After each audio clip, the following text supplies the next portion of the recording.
Hey everybody, welcome back to my channel. This is Tina with Life in the Piedmont. Welcome.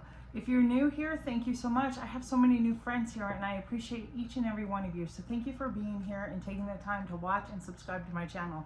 And thank you to all the others who have continued and faithfully come back, watch videos and support me for as long as I've been doing this. Thank you so much.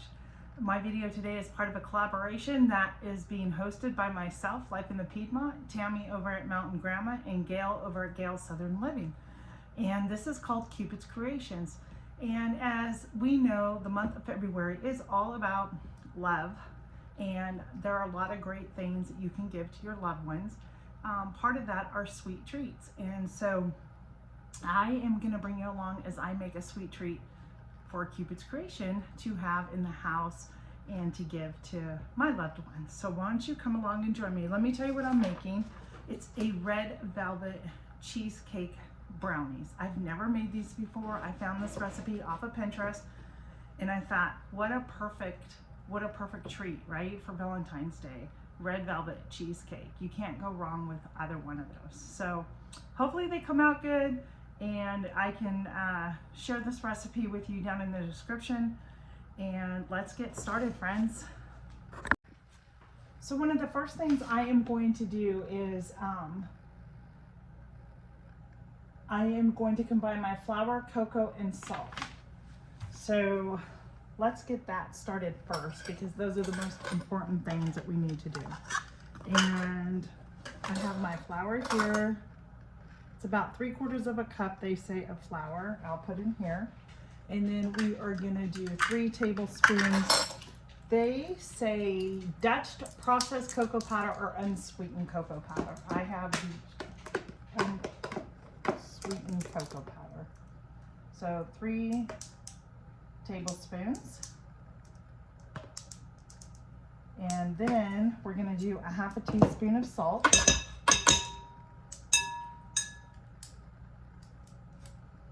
I do like these measuring spoons, but sometimes I think I need to separate them out because sometimes they're hard to see. This is a 1/4 teaspoon, so we're gonna do 2 of those. That was my oven going off. I do have that preset at 350 degrees, so you wanna do that. And then I do have a greased, if this is in a small 11x7 pan, I believe. My 8x8 must be in my freezer filled with raviolis. So I'm gonna mix that up and we are gonna set this aside. So that one is done. Okay, so my next step is that we are gonna whisk together our sugar and our melted butter that I have already melted. And we're gonna need, I'm gonna get a different bigger bowl here. We're gonna get 3/4 of a cup of sugar.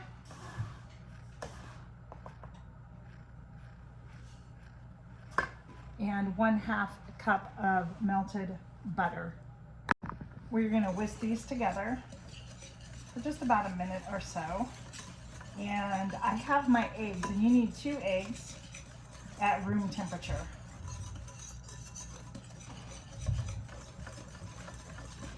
That looks good. And now we're gonna crack our eggs and we're gonna add these one at a time to this mixture and beat. I got a shell that dropped in there.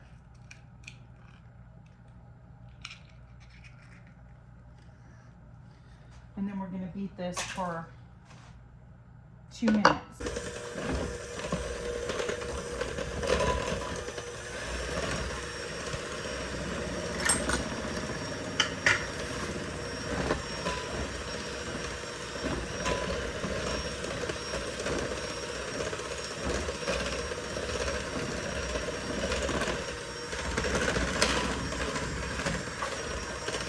Once you have everything mixed up really nice, this is where you're going to come in with your red food coloring. Now I just have a gel red food coloring. There's no taste, and we are going to add it to this mixture along with vanilla. We need a tablespoon of vanilla here. This is my homemade vanilla, which I need to make more. I am out. Yep, 1 tablespoon, just double checking my measurements. So well, that's, this vanilla is really truly delicious. And we're gonna add a little bit of the food coloring in here to get it to the desired red color. And I just drop it in and kind of stir that around. You can use a toothpick. If you don't have the gel and you just have the liquid drop food coloring, that's fine too. This is going to be perfect. It is a little pink, which means I could probably add some more.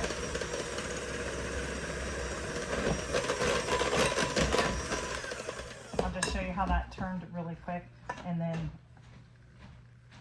there you go. And I am going to keep doing this and adding until I get the desired red color I want. Now that I have everything, that's as red as I got it right now, and I'm okay with that. It's fine. Now I'm going to add my dry ingredients to the batter, and I'm going to incorporate this together with my hand mixer. We're going to beat this for about a minute or two.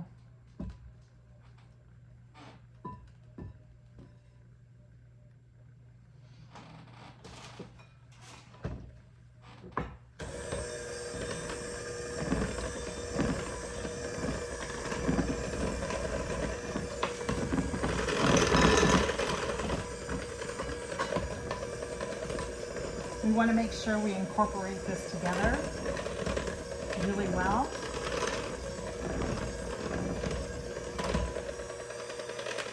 Now I'm going to come in with my spatula and just go around the edges and make sure it's in there and incorporated really well. You can see just how it changed. It's a nice red. There we go. There's our batter.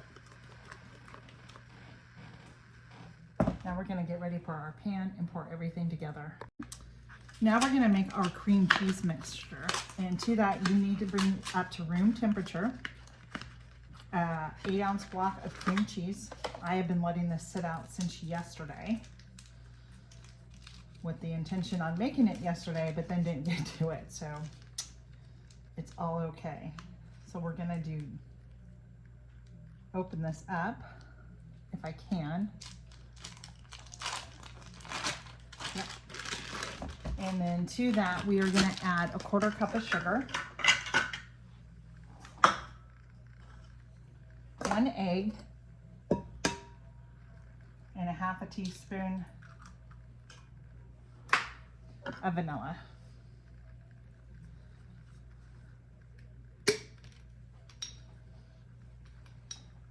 And I'm just going to estimate. There we go. And we're going to beat this all together. And then we're going to incorporate our cream cheese mixture and our brownie mixture together. So let me get this beaten and I'll show you what's going to happen next. I was right, but you know, when you're making something for the first time, you want to make sure you follow the recipe. And then once you're comfortable with the recipe, then you adapt it to your liking and how you like to make it. So first we're going to pull the batter in, and I do need a smaller pan, but we're going to, there we go. So we're going to put this in here, and then it says we're going to take our cream cheese filling and we're going to pour it on top of this. And we're going to pour this until it's evenly incorporated and layered. It looks nice, but having an 8x8 dish on hand is really what you need to do. So once you have all this evenly layered, you're going to come back in with the 1/3 cup that you've reserved, and you're going to pour this on top.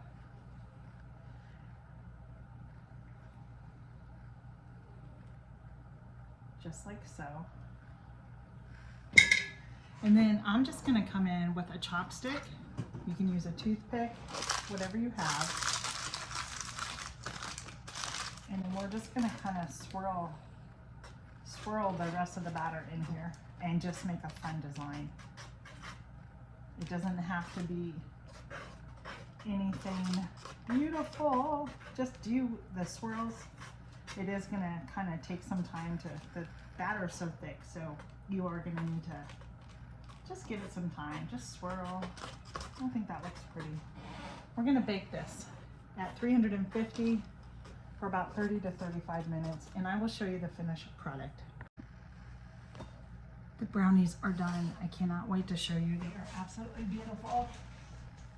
In my oven, it's taken about 33 minutes. So anywhere between 30 and 35 minutes is where you're gonna want to bake your brownies. Look at those. Isn't that just beautiful? I'm gonna let these completely cool, and then we're gonna cut into it in a special way, and I'll show you how we're gonna do that. Don't go anywhere. All right, friends, it is out. It's cooled off. I have this cute little heart-shaped cookie cutter, and we are gonna come in here. I did one. We are gonna come in here, and we are gonna cut another one. It is just adorable. And I think it's the perfect thickness for this in the pan that I used versus the 8x8 dish that was recommended. Look at, see there? There's the front. Isn't that just adorable? I also have a bigger one that I can use as well. Let's see what that one looks like. You know, and you could let these cool, and if you want, you could probably dip these in a chocolate too and put some type of sprinkles on, but it is still a little warm. But look at, aren't they beautiful? So there you have it. There is another sweet treat for you to give to your Valentine's, your loved ones. I just think they're so adorable, don't you? Let's give it a taste test before I leave though.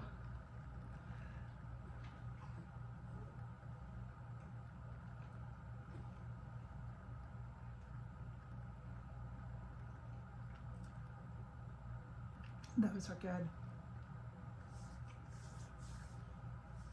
Those are good. And they're fun and they're cute. And I think your loved ones are going to truly enjoy them. So thanks a lot for coming back and joining me in my kitchen. There's a playlist on my channel for all the collaborators who are participating.